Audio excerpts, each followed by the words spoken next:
নমস্কার বন্ধুরা, রোজকার দিনের দৈনন্দিন রান্নার মধ্যে কিন্তু মুসুরির ডালটা রোজই থাকে। আজকে একটু অন্যরকমভাবে করব। আজকে যে রেসিপিটা শেয়ার করব, বাঁধাকপি দিয়ে মুসুর ডাল। খুবই টেস্টি হয়, রুটির সাথেও ভালো লাগবে, আবার ভাতের সাথেও ভালো লাগবে খেতে। এর জন্য একটু বড় বড় টুকরো করে বাঁধাকপি কেটে নিয়েছি। বাঁধাকপিটা কাটার আগে ভালো করে ধুয়ে নিয়েছি, আর বাঁধাকপিগুলোর পাতাগুলোকে দেখেই বুঝতে পারছেন একটু বড় বড় করে কেটে রেখেছি। এবার এর মধ্যে একটু লবণ দিয়ে দেবো। লবণ দিয়ে বাঁধাকপিটাকে ভালো করে মাখিয়ে নেব, যাতে বাঁধাকপিটা একটু নরম হয়ে যায়।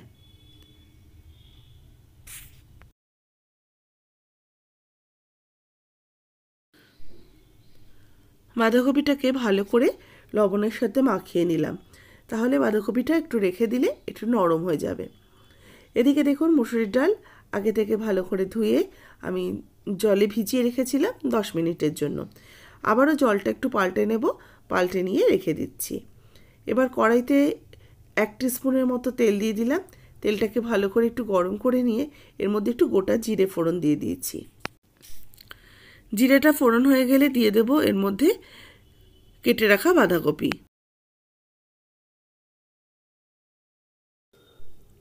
বাঁধাকপিটাকে কিন্তু আগে থেকে যে লবণ মাখিয়ে রেখেছিলাম, ওটাকে একটু জলটা চিপে আমি এর মধ্যে দিয়ে দিলাম। এবার এই বাঁধাকপিটাকে একটু ভাজা ভাজা করে নেব, কারণ বাঁধাকপির জলটা বেরিয়ে গেলে ভাজা হতে বেশ ভালো হবে আর কি, ভাজাটা তাড়াতাড়ি হবে। আর জল বেরিয়ে গেলে তো ভাজা ভালো হবে না, সেই ঘন্টর মতো হয়ে যাবে। সেই কারণে একটু লবণ মাখিয়ে রেখেছিলাম যাতে এক্সট্রা জলটা বেরিয়ে যায়। এবার এটাকে হাই হিটে আমি বাঁধাকপিটাকে একটু লাল লাল করে ভেজে নিচ্ছি।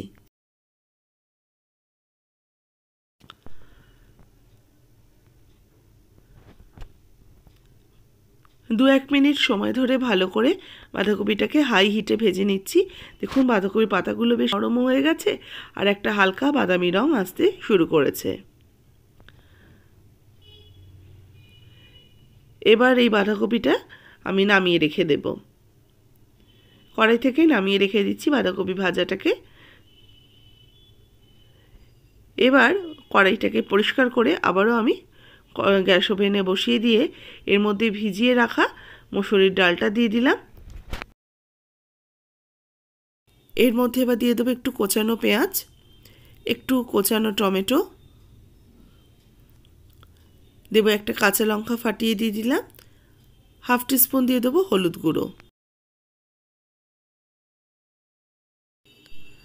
ভালো করে ডালটাকে এই সমস্ত কিছুর সাথে মিশিয়ে নিয়ে এর মধ্যে দিয়ে দেবো জল।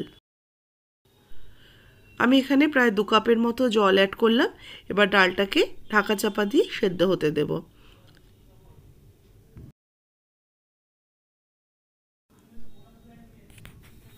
মিনিট 3 পর ঢাকাটা খুলে নিচ্ছি। ডালটা ফুটতে শুরু করেছে, একটু জাস্ট চেক করে নেব। ডাল কিন্তু পুরোপুরি সেদ্ধ হয়নি, তবে মুসুর ডাল যদি ভিজিয়ে রেখে সেদ্ধ করা হয় খুব তাড়াতাড়ি কিন্তু সেদ্ধ হয়ে যায়। আবারও কিছুক্ষণ ঢাকা দিয়ে রেখে দিচ্ছি। পুরোপুরি মিনিট 5-7 পরে আমি ঢাকাটা খুলে নিয়েছি। ডাল কিন্তু সেদ্ধ হয়ে গেছে।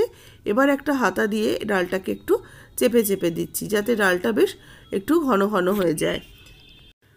এটা ডালের কাটা দিয়েও কিন্তু ডালটাকে এইভাবে ঘন করে নিতে পারেন। এবার কড়াইতে দিয়ে দিলাম আরও 2 চামচের মতো সর্ষের তেল। তেল গরম হয়ে গেলে দিয়ে দেবো একটা তেজপাতা, 2টো শুকনো লঙ্কা, দেব 1/2 টিস্পুন 5 ফোড়ন। এবার কয়েক সেকেন্ড এটাকে নাড়াচাড়া করে নেব। ফোড়নটাকে কয়েক সেকেন্ড একটু ভাজা ভাজা করে নিচ্ছি। এবার এর মধ্যে দিয়ে দেবো থেতো করে নেওয়া রসুন।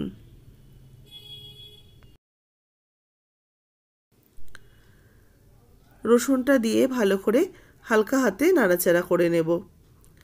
এবার রসুনটাকে একটু ভাজা ভাজা করছি। রসুনের ফ্লেভারটা যখন তেলের মধ্যে চলে আসবে, তখন এর মধ্যে অ্যাড করে দেব আমি কোচানো পেঁয়াজ। এখানে আমি 2খানা পেঁয়াজ নিয়েছি, কুচিয়ে পেঁয়াজগুলোকে দিয়ে দিলাম। আমি ডুমো ডুমো করে পেঁয়াজটাকে কুচিয়ে নিয়েছি। এবার পেঁয়াজগুলোকে রসুনের সাথে ভালো করে ভেজে নেব। পেঁয়াজটা দেখুন হালকা করে বাদামি রং হতে শুরু করেছে। এবার দিয়ে দেব কুচিয়ে রাখা টমেটো। টমেটোটা দিয়েও এর সাথে নাড়াচাড়া করে নেব যাতে টমেটোটা নরম হয়ে যায়। টমেটো দেখুন পেঁয়াজের সাথে একটু ভাজা ভাজা করে নিচ্ছি। টমেটো কিন্তু বেশ নরম হতে শুরু করেছে। দিয়ে দেবো হলুদ গুঁড়ো হাফ চা চামচ, দেব জিরের গুঁড়ো হাফ চা চামচ, স্বাদ মতো লবণ দেব।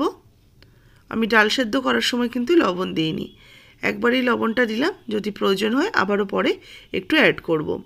এবার ভালো করে এই মশলাটাকে একটু কষিয়ে নিচ্ছি। মশলা কষানো হয়ে গেলে দিয়ে দেবো ভেজে রাখা বাঁধাকপি। বাঁধাকপিটা ওই মশলার সাথে মিশিয়ে নেব, মিশিয়ে নিয়ে কিছুক্ষণ একটু কষিয়ে নেব যাতে বাঁধাকপিটা মশলার সাথে ভালো করে মিশে যায়। তবে খুব বেশি মশলাপাতির প্রয়োজন হয় না, এই ডালটা কিন্তু খেতে অসম্ভব ভালো হয়। গরম গরম ভাতের সাথে অবশ্যই করে দেখবেন, কিংবা রুটির সাথেও বেশ ভালো লাগবে। রাত্রিরে ডিনারে হালকা কিছু খেতে চাইলে এই ধরনের ডাল কিন্তু খুব ভালো একটা খাবার। কিছুক্ষণ ঢাকা দিয়ে রেখে দিয়েছিলাম বাঁধাকপিটাকে মশলার সমেত কষিয়ে নেওয়ার পরে আবারও কিছুক্ষণ নাড়াচাড়া করে এর মধ্যে দিয়ে দেবো সেদ্ধ করে নেওয়া ডাল। ডালটা অ্যাড করার পর বাঁধাকপির সাথে ডালটাকে ভালো করে মিশিয়ে কিছুক্ষণ কষিয়ে নেব। ডালটাকে 2-4 মিনিট একটু ভালো করে কষিয়ে নিতে হবে বাঁধাকপির সাথে। এবার এর মধ্যে দিয়ে দেবো জল। ডালের বাটিটা ধুয়েই আমি কিছুটা জল অ্যাড করে দিলাম। দিয়ে এটাকে এবার ভালো করে মিক্সড করে নিয়ে এর মধ্যে দিয়ে দেবো মটরশুঁটি। ওপর থেকে বেশ অনেকটা মটরশুঁটি দিয়ে দিলাম। মটরশুঁটিটা দিয়েও আবারও কিছুক্ষণ মিশিয়ে নিয়ে এটাকে এবার ঢাকা চাপা দিয়ে হতে দেব। 2টো চেরা কাঁচা লঙ্কা অ্যাড করে দিলাম। কাঁচা লঙ্কাগুলো দিয়ে ঢাকা দিয়ে দিয়ে এটাকে এবার হতে দেব। কিছুক্ষণ ঢাকা চাপা দিয়ে রেখেছিলাম, ঢাকাটা খুলে নিচ্ছি। এবার এদিকে ডাল আর বাঁধাকপিটা মোটামুটি হয়ে এসছে। ভালো করে এটাকে মিশিয়ে নিয়ে এর মধ্যে দিয়ে দেবো 1 টিস্পুন চিনি। চিনিটা নিজেদের স্বাদ অনুযায়ী দেবেন, তবে এরকম ডাল একটু মিষ্টি মিষ্টি হলে খেতে ভালো লাগবে। এবার ভালো করে চিনিটা দিয়ে মিশিয়ে নেওয়ার পর এর মধ্যে দিয়ে দিচ্ছি হাফ টিস্পুন ঘি। ঘিটা ওপর থেকে ছড়িয়ে দিলাম। ঘিটা দিয়েও ভালো করে একটু মিশিয়ে নিয়ে কিছুটা ধনেপাতা কোচানো দিয়ে ওপর থেকে ছড়িয়ে দেব।